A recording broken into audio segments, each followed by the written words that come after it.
To finish up then, we've got this, we should understand now, business risk, as we know, is the risk that the company might not make the profits that they're supposed to make. Then that leads on to possible risks of material misstatement, and that could lead to audit risk. So, business risk, fashion changes, for example. So therefore the product that we're selling might not be as popular. Okay, that's a business risk. That will lead on to a risk of material misstatement in that maybe the company has overvalued their inventory because the inventory should be reduced down to a lower net realisable value because fashion has changed. So this overvalued inventory risk is also an audit risk.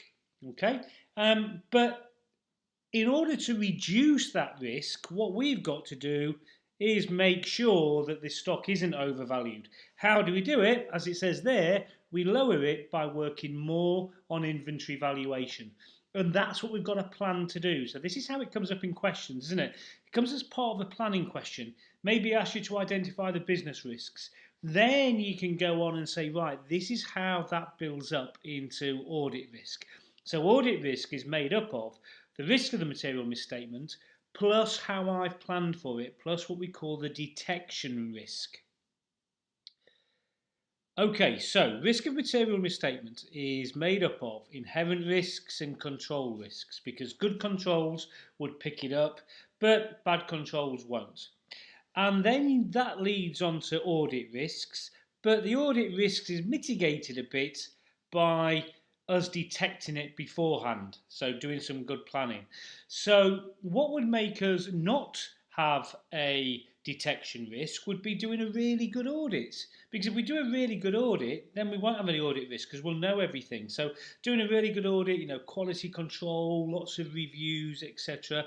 Doing a bad audit might be caused by it's a new client, so the detection risk goes up. I don't know so much about it. It's a new area that they've gone into that I'm not experienced in.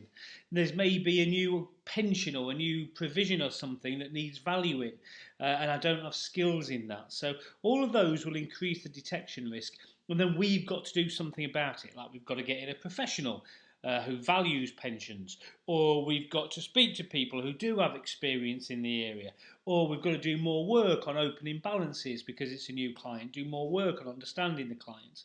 And one thing I would say is don't make the mistake of, if it's a new manager, that's not an increase in detection risk because you've still got the same audit partner there who will be guiding and who will be reviewing. Okay, so that's it, that's risk, and I hope it helps in the exam.